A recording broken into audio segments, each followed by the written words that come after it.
Class 6. Now third lesson, this third part, pottery, the first step towards craftsmanship. Pottery यानी मिट्टी के बर्तन यहाँ से बनाना मनुष्य ने सीख लिया था और उसने मिट्टी का बर्तन बनाना शुरू कर दिया था। जैसा कि 2 पार्ट में हम पढ़ चुके हैं। पहले पार्ट में हमने पढ़ा कि मनुष्य इस समय खेती शुरू कर चुका था और दूसरे पार्ट में हमने पढ़ा इन्वेंशन ऑफ व्हील अर्थात पहिए का आविष्कार उसने कर लिया था। अब तीसरे पार्ट में हम पढ़ेंगे पॉटरी और कुछ और हेडिंगों के बारे में। As man became a food producer he needed to store food. अब मनुष्य खेती करना तो सीख चुका था, अब उसे ज़रूरत थी कि जो फूड उसको स्टोर कर सके, जो पैदा हो उसको स्टोर कर सके, भंडारण कर सके। Man showed it's creativity when he made solid and strong clay pottery। इसलिए अब मनुष्य ने सॉलिड और स्ट्रॉन्ग मिट्टी के बर्तन बनाना शुरू कर दिया। By baking them on fire, मिट्टी के बर्तन बना करके इसको आग पर पकाता था जिससे कि मिट्टी के बर्तन बन जाते थे और इससे ये जो है उसमें अपने फूड को स्टोर करता था। When he learned to use potter's wheel as we call it today, he could make pots of different shape and size। और इसी के बाद उसने पॉटर्स व्हील अर्थात इसी क्रम में उसने पॉटर्स व्हील यानी कि कुम्हार का पहिया भी बनाना सीखा जिससे कि अलग अलग शेप और साइज में मिट्टी के बर्तन पकाए जा सकें, मतलब बनाए जा सकें और बाद में पकाए जा सकें। This early man was gradually becoming an artist and craftsman. और धीरे धीरे इस प्रकार से मनुष्य एक आर्टिस्ट और क्राफ्ट्समैन भी बन गया। अब नेक्स्ट पॉइंट है इंसाइड इनटू रिलीजियस बिलीफ।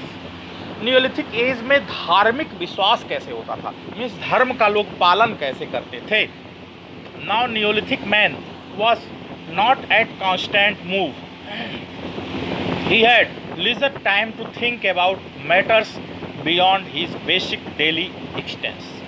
अब नियोलिथिक मैन ऐसा नहीं था, अब वो कांस्टेंट मूव मतलब वो स्थिर हो गया था, उसको घूमना तो नहीं पड़ता था और वो आराम का जीवन जी रहा था, लेकिन फिर भी उसके दिमाग में आइडिया आ रहा था कि उसकी डेली की लाइफ कैसे हो।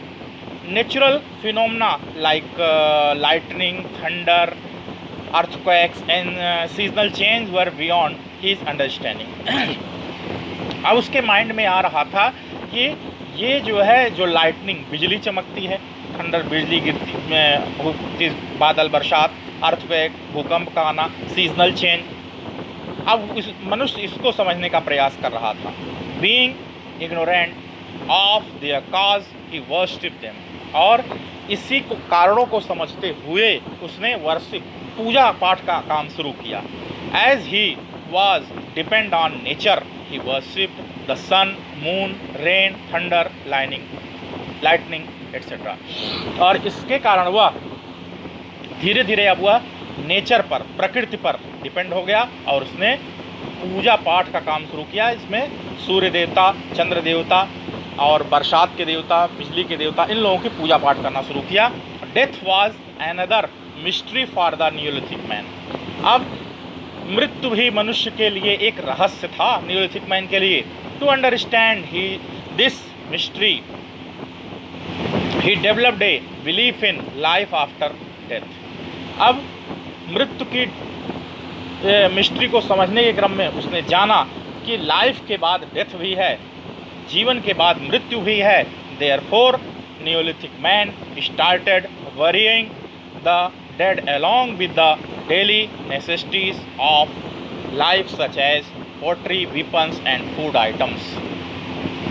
और इसी क्रम में उसने डेड बॉडी को बरी करना, मीन्स उनका दफन का दाह संस्कार करना भी उसने सीख लिया कि डेली की लाइफ में जैसे कि उसने पोएट्री, वीपन्स और फूड आइटम सीखे, उसी प्रकार से उसने ये भी सीखा कि अब डेड बॉडी को बरिंग भी करना होगा, दाह संस्कार भी उसका करना होगा, उसका अंतिम संस्कार भी करना पड़ेगा। Thus through such belief the Neolithic man was taking his first step towards spiritual life. और यहीं से ये माना जाता है कि नियोलिथिक मैन का स्पिरिचुअल लाइफ, धार्मिक जीवन शुरू होता है। तो ये चैप्टर यहीं पे आपका ख़त्म हो गया। इसमें जो पॉइंट था वो मैंने बता दिया है। और चैनल को सब्सक्राइब करना मत भूलिएगा। Okay, thank you.